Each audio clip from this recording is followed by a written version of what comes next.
अस्सलाम वालेकुम मुर्जा भाई। वालेकुम सलाम। क्या हाल है? अल्लाह का शुक्र। आसन तुम कैसे हो? मैं ठीक हूँ। मुर्जा भाई, प्लाट की पेमेंट कब हो रही है? अभी तक तो कुछ पता नहीं यार, खाली बयाना हुआ सिर्फ। बड़ी सख्त जरूरत है पैसों की। अगले महीने बहन की शादी आ रही है। तेरी बहन की शादी है? हम मेरी तो अगले महीने खुद अपनी शादी है। तू सोच मुझे कितनी पैसे की जरूरत होगी। मुर्जा भाई, आपकी बीवी ने जीएस लाना है, जबकि मैंने अपनी बहन के लिए जीएस खरीदना है।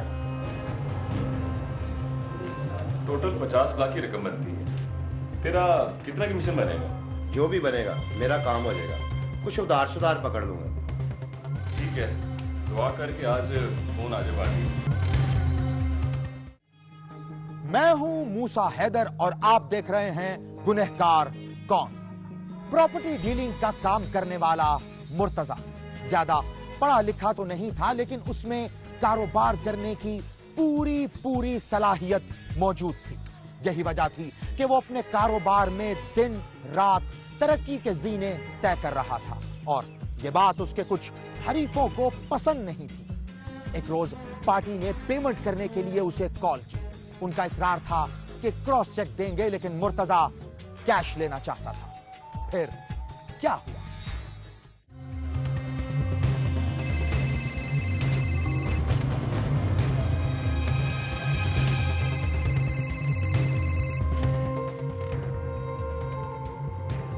हेलो जी जनाब, कैसे हैं आप? चीमा साहब, चीमा साहब, मेरी बात समझने की कोशिश करें। वहीं भी टैक्स पड़ जाना, मुझे कुछ नहीं बचेगा डील में। और नहीं, ऐसी कोई बात नहीं है। पेमेंट आपने करनी है तो फिर कैश करें, फिर तो डील छोड़ दें। वो इस प्लाट के पीछे बड़ी पार्टियां मेरे पास। हाँ जी, हाँ नहीं, ऐसी कोई बात नहीं। आप जहां कहेंगे मैं आ जाऊंगा। बस आपने मुझे आधा घंटा पहले फोन करके बता देना, मैं पहुंच जाऊंगा इंशाल्लाह ताला। हाँ जी, चलो ठीक है जी, ओके, अल्लाह हाफिज। लव यू आसम, लगता है अल्लाह ने तेरी सुन ली है। ओ जी, करम अल्लाह का, वो हम जैसे गुनाहगारों की भी सुन लेता है। अच्छा यार, मैं जरा भाई साहब को फोन कर दूं। वो कह रहे थे कि मैरिज हॉल की एडवांस पेमेंट करनी 50% उन्होंने है।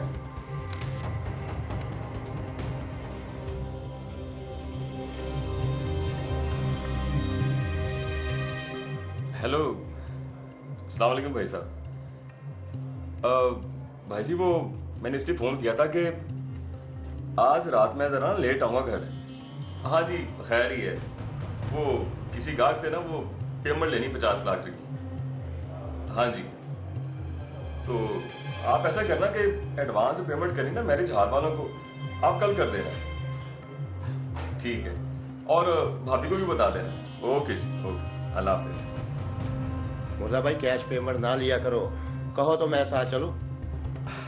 नहीं यार, कुछ नहीं होता, मैं खुद ही वसूल कर लूंगा। और वैसे भी कितनी की रकम है? मुर्जा भाई, हालात ठीक नहीं है, इसलिए कह रहा हूं। देख आसिम, तेरे और मेरे अलावा किसी को नहीं पता कि पेमेंट कब और कहाँ मिलनी है।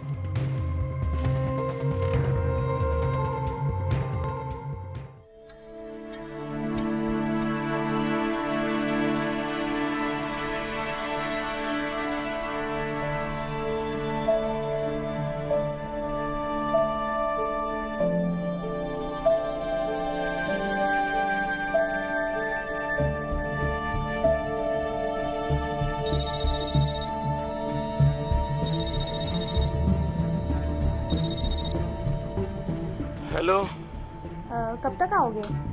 खैरियत तो है आज? हाँ खैर ही है। शादी में दिन कितने रह गए हैं? ये शादी वाला घर लगता ही नहीं है। अरे हाँ, फोन आया था आज मुर्तजा का। अच्छा, क्या कह रहा था? कह रहा था कि उसे किसी से 50 लाख रुपए पेमेंट मिलनी है आज, भाभी को बता देना। और ये भी कह रहा था कि कल एडवांस दे देंगे हाल का। चलो शुक्र है अल्लाह का, वरना मुझे तो लगता था उसकी शादी वक्त पर नहीं होगी, तारीख आगे करनी पड़ेगी। बस ये सोच लो कि अब कितने पैसे लेने हैं मुर्तजा से और क्या क्या खरीदारी करनी है। अच्छा ठीक है, खुदा हाफिज।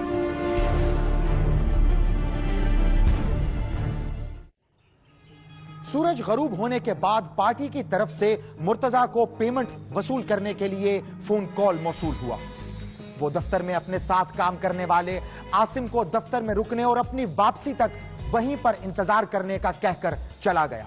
उसको रोकने का मकसद यह भी था कि वो आज ही पेमेंट वसूल करने के बाद आसिम को उसका कमीशन दे देना चाहता था।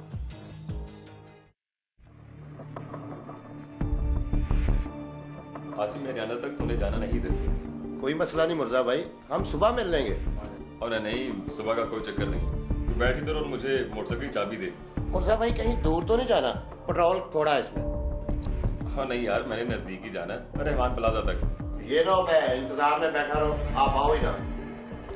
हाँ नहीं, बैठा रहता इंतजार में, बस मैं जल्दी आ जाऊंगा। ठीक है? ठीक है, जल्दी आए ना मुर्जा भाई।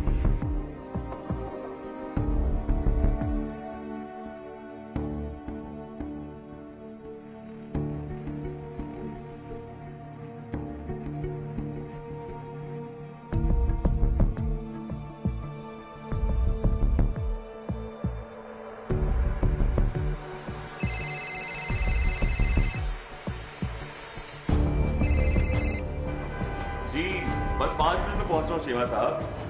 दिनेश बोल रही हूँ मुर्तजा। हाँ जी भाभी, आप खैरियत है ना? हाँ, तुम्हारे भाई पूछ रहे थे कहाँ हो। जी भाभी, मैं बस रहमान प्लाजा तक जा रहा हूँ। अच्छा, घर कितनी देर तक पहुँचोगे? खाना मिलकर खाएंगे। बस यही कोई आधे घंटे तक, आप भाई को बता दें। बस जरा जल्दी आ जाना, हम इंतजार करेंगे। ठीक है भाभी, लेकिन आज से खाना मेरी तरफ से होगा, मैं बाजार से लेता हुआ आऊंगा। बड़ा अच्छा कौरमा बनाया मैंने, गरम गरम रोटियां बना लूंगी, तुम फजूल खर्ची ना करना। अरे भाभी छोड़ भी दें, मैंने कहा ना, आप रोटी बिल्कुल ही बनाएंगे आज, और मैं बाजार से रोस्ट लेके आऊंगा। ठीक है? ओके, अल्लाह हाफिज। अच्छा, खुदा हाफिज।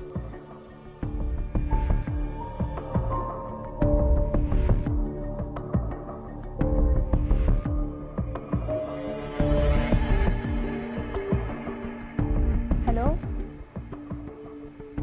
शमशेर, कहाँ हो? अभी मुर्तजा को फोन किया था, कह रहा था ब्रोस्ट लेकर आऊंगा, खाना मिलकर खाएंगे।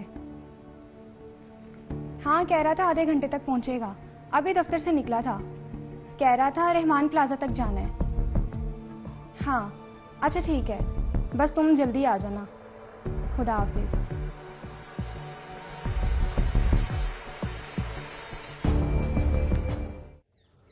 भाभी को आधे घंटे में आने का कहकर मुर्तजा ऐसा गया कि फिर ना दफ्तर वापस आया और ना ही घर पहुंचा। भूख से निढाल उसकी भाभी ने इंतजार करने के बाद जब उसे फोन कॉल मिलाई तो आगे से कोई जवाब नहीं आया। दूसरी जानिब ऑफिस में मौजूद आसिम ने परेशान होकर मुर्तजा का पता करने के लिए जब उसे फोन मिलाना शुरू किया तो उसका फोन मुसलसल बंद जा रहा था। ये जानकर आसिम की बेचैनी और भी बढ़ गई।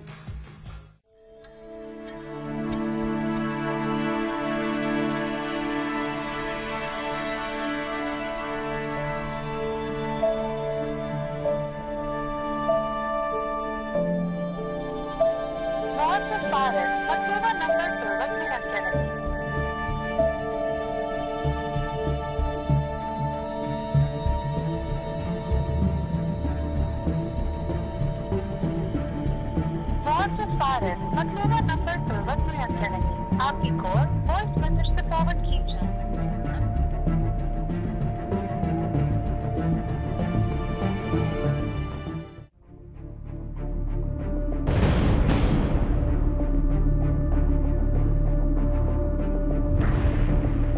इंतजार करते करते मेरा भूख के मारे दम निकल रहा है।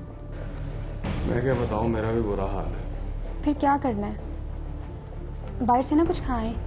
मैंने कहा था ना, कुछ नहीं लेके आएगा। वो खुद ही आ जाए ना तो बहुत बड़ी बात है। फोन भी बंद है उसका, मुझे तो खौफ आ रहा है। जाके पता तो करो कहाँ है वो। किसी से पेमेंट भी नहीं लिया था कहीं। इसीलिए तो कह रही हूँ, जाकर पता करो, छोटा भाई है तुम्हारा। तुम बैठो, उसका पता करके आता हूँ और वापसी पे कुछ खाने के लिए भी ले आऊंगा।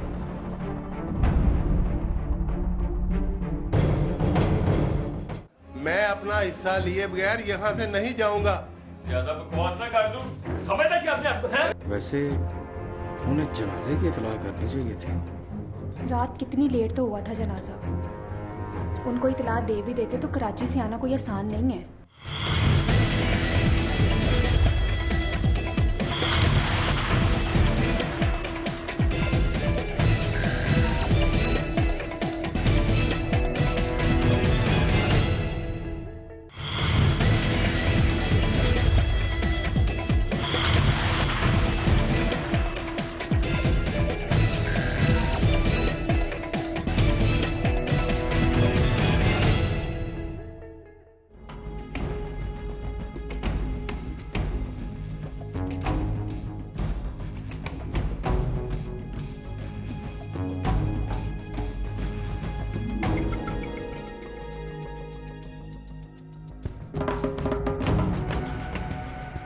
आसमा उठ।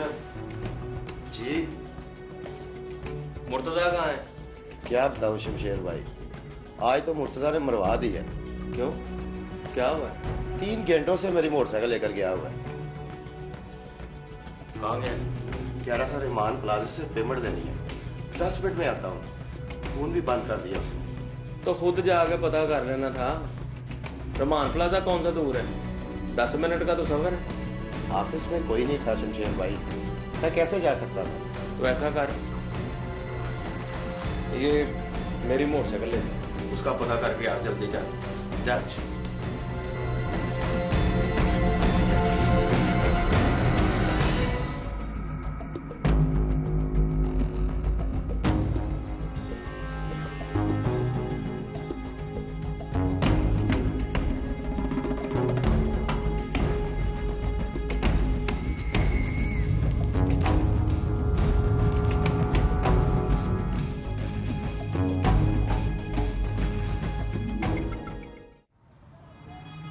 घंटों से गायब प्रॉपर्टी डीलर मुर्तजा का पता लग गया था। किसी ने उसे कत्ल करके लाश को झाड़ियों में फेंक दिया था। ये सब कुछ देखकर आसिम के तो औसान ही खता हो गए। वो कांपता हुआ मुर्तजा के बड़े भाई शमशेर को यह सब कुछ बताने के लिए ऑफिस पहुंचा। जब मुर्तजा के भाई शमशेर ने अपने छोटे भाई के कत्ल के बारे में यह सब कुछ सुना तो शदीद परेशानी के आलम में वो मौके पर ही बेहोश हो गया। शमशेर भाई, खुदा के वास्ते आंखें खोलो। शमशेर भाई,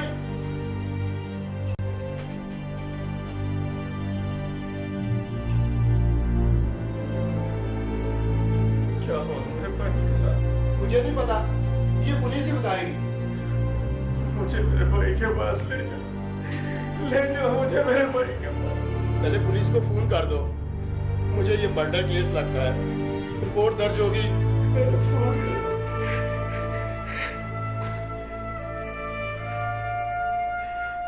हेलो,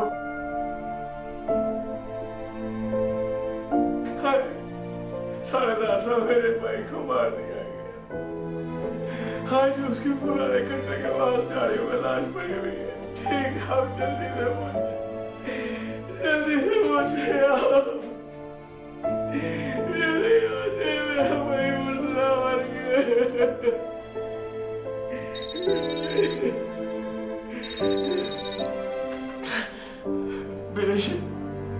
मेरा भाई मर गया और मुर्तजा मर गया। मेरे उसकी लाश झाड़ियों में पड़ी हुई है।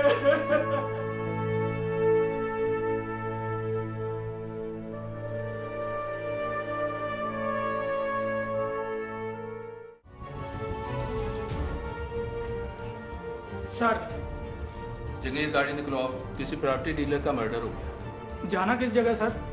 ठंडी सड़क की तरफ। जी सर। जल्दी करो।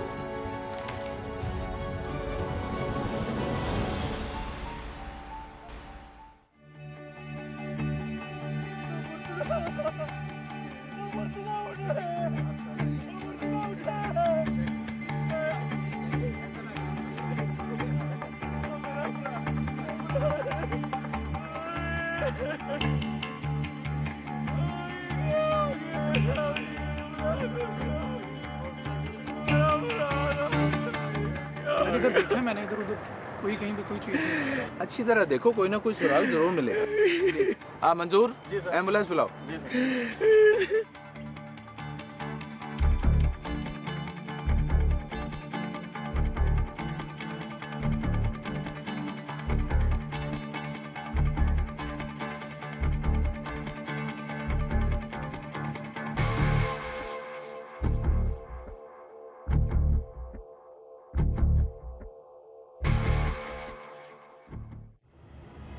मुर्तजा की पोस्टमार्टम रिपोर्ट आने के बाद पुलिस को यह बात साफ तौर पर पता चल चुकी थी कि उसका एक्सीडेंट नहीं हुआ बल्कि उसके सर पर जर्ब लगाकर उसे कत्ल किया गया है।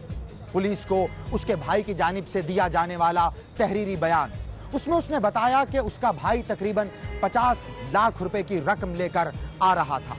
उसे शक है कि मुल्जिमान ने उससे वो रकम छीनकर उसे कत्ल कर दिया है।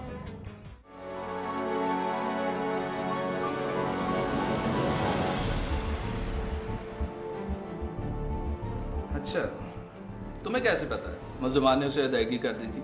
सर मुझे नहीं पता उसे रकम मिली भी थी कि नहीं, मेरी उससे बात नहीं हो सकी। यही बात तो मैं पूछ रहा हूँ, आपको कंफर्म है? सर रकम की वजह से तो उसे कत्ल किया गया। सर मुर्जा भाई ने जिससे रकम लेनी थी उनके एक बंदे के साथ पहले भी झगड़ा हुआ था मुर्तजा भाई का।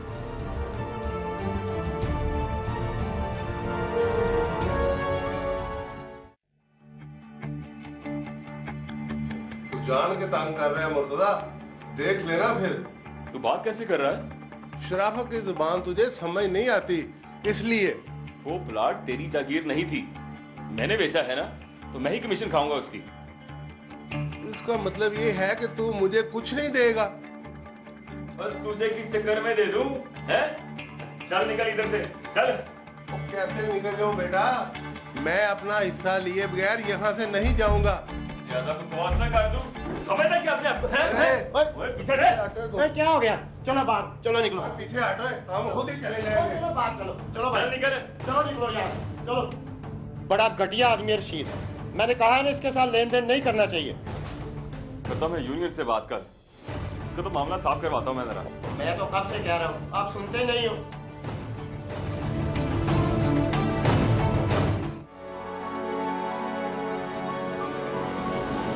इलाके के लोगों ने दोनों में सुलह करा दी थी।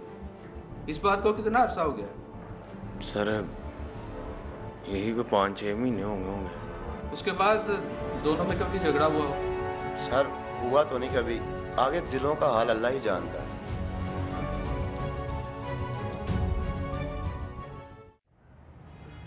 पुलिस ने इब्तदाई पूछताछ करने के बाद मुर्तजा के भाई के तहरीरी बयान की रोशनी में उसके भाई मुर्तजा के कत्ल और रकम छीने जाने की FIR दोनों मुल्जिमान के खिलाफ दर्ज कर ली और उसके बाद मुल्जिमान को गिरफ्तार करके बाकायदा तफ्तीश का आगाज कर दिया। मैं कसम खाता हूँ सर, मेरे दिल में कोई रंजिश नहीं थी। सर मैं भी इस बात की गवाही देता हूँ कि इसने बड़ी नेक नियति के साथ प्लाट का सौदा करवाया सर। क्या सबूत है तुम्हारे पास कि तुमने उसे रकम की अदायगी कर दी थी? सर जी चीमा साहब ने वीडियो बनाई थी अपने मोबाइल से। मोबाइल किसके पास है? जी सर, वो मेरे पास है। ये वीडियो देखो।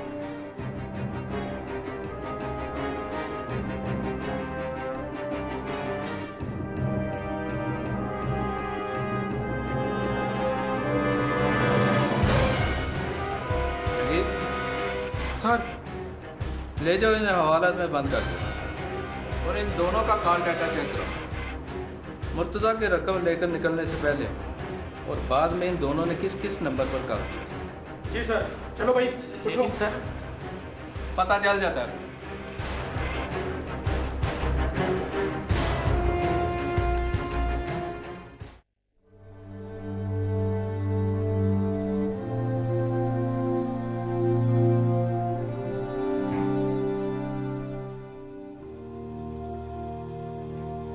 शमशेर, क्या सजा हो सकती है दोनों को? फांसी भी हो सकती है,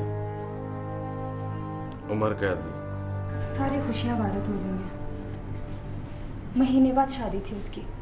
अभी तो खाला और हिना को भी नहीं बताया, उनको पता चलेगा तो क्या हाल होगा उनका। हाँ ये तो है। वैसे उन्हें जनाजे की इतला करनी चाहिए थी। रात कितनी लेट तो हुआ था जनाजा। उनको इतला दे भी देते तो कराची से आना कोई आसान नहीं है। बात तो सही है तुम्हारी, लेकिन गिला तो वो करेंगी। आखिर में खाला थी उसकी तो मुझे बुलाया क्यों नहीं जनाजे पे?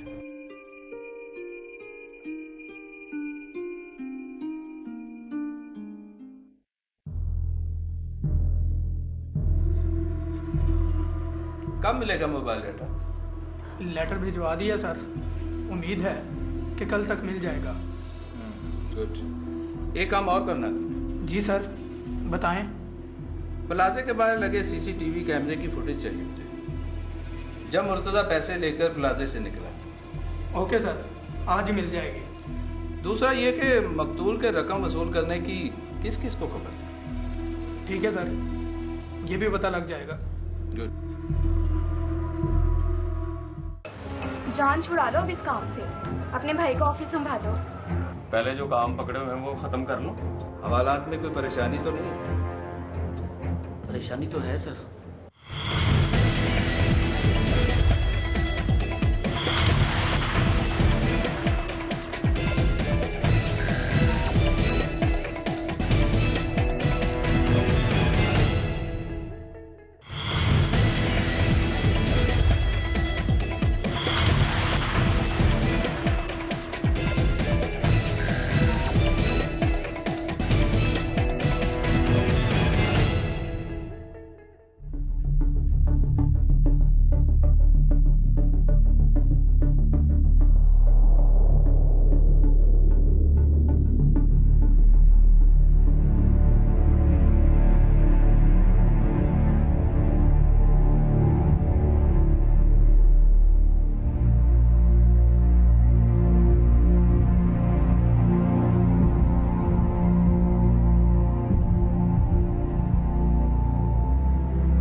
प्लाजे के बाहर लगे हुए सीसीटीवी कैमरा की फुटेज हासिल करने के बाद पुलिस ने उसको बागौर देखा, जायजा लिया, लेकिन उस पूरी फुटेज में पुलिस को कुछ भी ऐसा नहीं मिला जिसकी बिना पर किसी शख्स या गाड़ी को मशकूक करार देकर उस पर शक का इजहार किया जा सके। दूसरा सवाल पुलिस के मद्देनजर यह था कि मुर्तजा कैश वसूल करने के लिए जा रहा है, यह बात मुल्जिमान के अलावा और किसे पता है? तो वो शख्स था मुर्तजा के ऑफिस में काम करने वाला आसिम।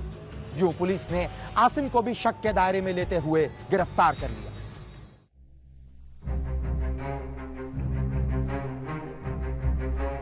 ओए, 2 मुल्जिम हमारे पास मौजूद हैं, उनसे तो कुछ नहीं निकला। अब तीसरा तो ही है जिसको पता था कि मुर्तजा पैसे लेने के तुम उसके ऑफिस में जरूर थे, पर कार्रवाई के लिए किसी और को भेज दिया होगा।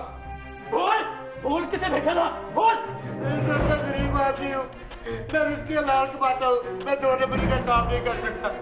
वो मोटरसाइकिल भी तेरी ले क्यों ले गया? क्यों लेके गया? बोल। सर उसने मुझसे चाबी मांगी थी, मैंने उसको मोटरसाइकिल दे दी थी, मुझे नहीं पता आगे क्या हुआ। आसानी से चाबी दे दी।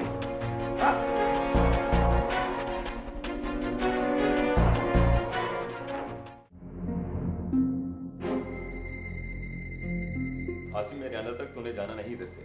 कोई मसला नहीं मुर्जा भाई, हम सुबह मिल लेंगे। और नहीं, सुबह का कोई चक्कर नहीं। तू बैठ इधर और मुझे मोटरसाइकिल की चाबी दे। मुर्जा भाई कहीं दूर तो नहीं जाना? पेट्रोल थोड़ा है इसमें। हाँ नहीं यार, मैंने नजदीक ही जाना है, रहमान प्लाजा तक। ये ना मैं इंतजार में बैठा रहूं, आप आओ ही ना। हाँ नहीं, बैठा रहता इंतजार में, बस मैं जल्दी आता हूँ। ठीक है? ठीक है, जल्दी आए ना मुर्जा भाई। जहांगीर सर, ले जाओ इसे भी हवालात में बंद करो और इसका कॉल डाटा निकलवाओ। उठाना, आप यकीन करें मैंने कुछ नहीं किया। अभी पता चल जाएगा। पुलिस ने तीनों मुल्जिमान का कॉल डाटा मंगवाया जो पुलिस को अगले ही रोज मौसूल हो गया।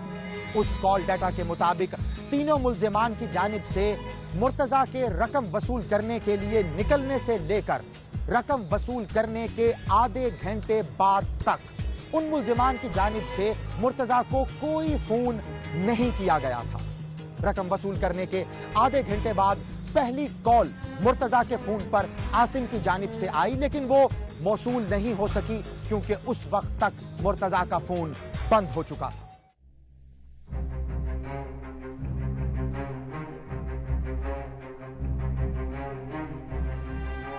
कॉल डाटा के मुताबिक तीनों ज़ेरे हिरासत अफराद ने उस वक्त के दौरान किसी को कॉल नहीं। सर इसका मतलब तो ये हुआ कि ये तीनों इस जुर्म में शामिल ही नहीं है। बाजार तो यही लगता है। सर अगर ये तीनों शामिल नहीं है तो फिर कौन हो सकता है? यही तो इन्वेस्टिगेट करने की जरूरत है भाई। सर हमने हर जगह पे चेक कर लिया, हर बंदे से पूछ कर ली है, लेकिन कहीं से भी कोई सुराग नहीं मिला। मुझे शक है कि मुलजिम इसका भाई है बकतूल का। उस दिन भी वो यहाँ पे बैठा अजीब तरह की बातें कर रहा था। उसने दरखास्त के साथ अपने आईडी कार्ड की कॉपी लगाई? जी सर, वो मेरे पास है। जी सर, ये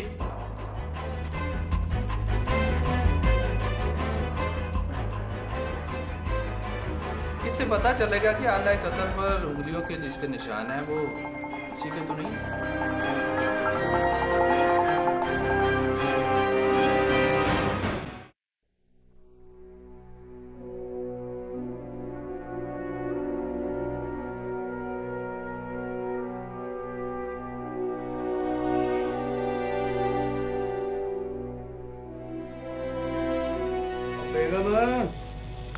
और थैला तो ले आ मेरा।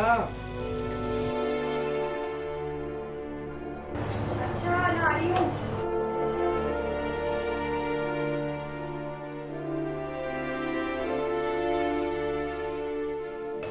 जान छुड़ा लो अब इस काम से।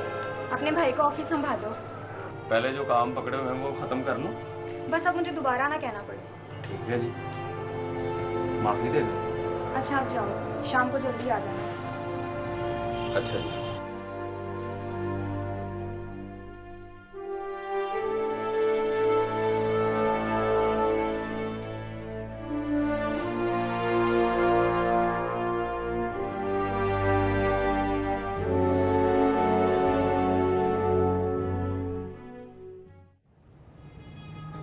आलाए कत्ल क्या था, इस बात को छुपाते हुए पुलिस ने उस आलाए कत्ल पर मौजूद खून और फिंगरप्रिंट्स के निशानात की तस्दीक के लिए उसे फॉरेंसिक लेबोरेटरी भिजवा दिया। जब रिपोर्ट आई तो पुलिस ने उस रिपोर्ट की रोशनी में मुल्जिमान से मजीद तफ्तीश करते हुए पूछताछ का सिलसिला आगे बढ़ाया।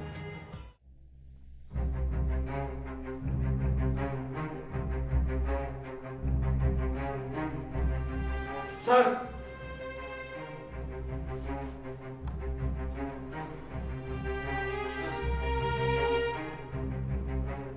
जी चीमा साहब, कैसी तबीयत है आपकी? हवालात में कोई परेशानी तो नहीं है? परेशानी तो है सर। अच्छा ये बताओ कि आप दोनों में से कोई प्लम्बर का काम जानता हो तो जान छूट सकती है? नहीं सर, मेरा नहीं ख्याल सर। सोच कर बताओ, कोई आसपास कोई जानने वाला? सर मेरा कोई जानने वाला नहीं। मंजूर? जी सर। ले जाओ इन्हें और तीसरे मेहमान को लेकर आओ।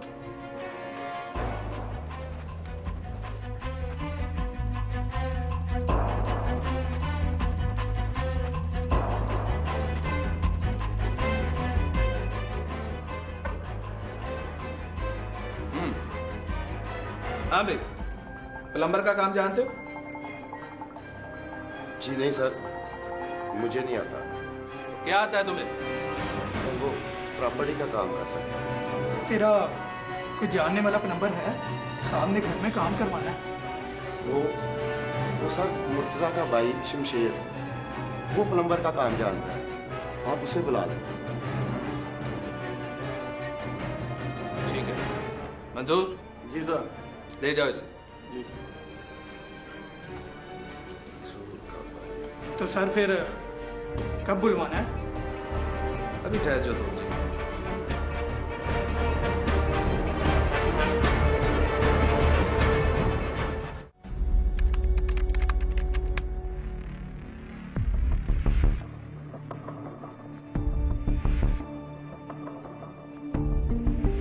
ठीक, तुम ये बताओ कि शमशेर को बुलाया? जी सर, मंजूर लेने गया है, बस अभी आता ही होगा। ठीक है। अस्सलाम वालेकुम सर। बैठो। बड़ी मेहरबानी सर। खैरियत थी सर, मुझे बुलाया आपने। ओए, अपने भाई को खुद कत्ल करके इल्जाम दूसरों को दे दिया। ये क्या कह रहे हैं साहब जी? मैंने कुछ नहीं किया सर। जिस पाए पाने से तुमने अपने भाई को मारा था उस पर उंगलियों के निशान तुम्हारे हैं। मेरे नहीं हो सकते सर। ये देखो, ये रिपोर्ट बता रही है तुम्हारी ये सब करतूत। ये देखो।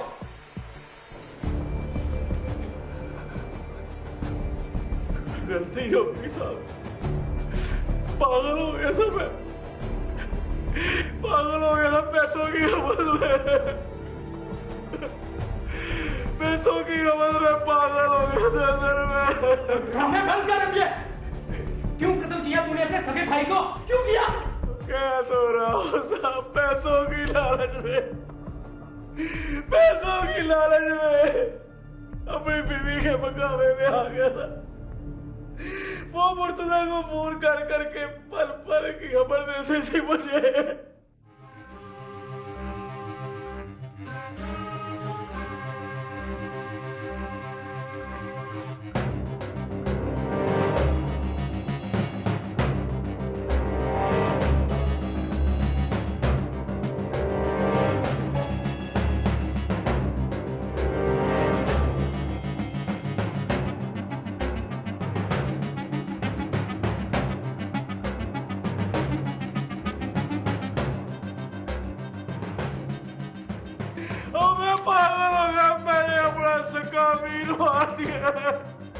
जगीर सर, ले आओ इसकी बीवी को भी।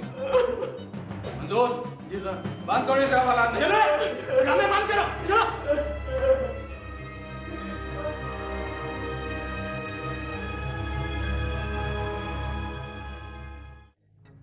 इस तरह बीवी के कहने में आकर रकम की लालच में शमशेर ने अपने ही खून का खून कर दिया, वो भी उस भाई का जिसकी सिर्फ 1 माह बाद शादी होने वाली थी।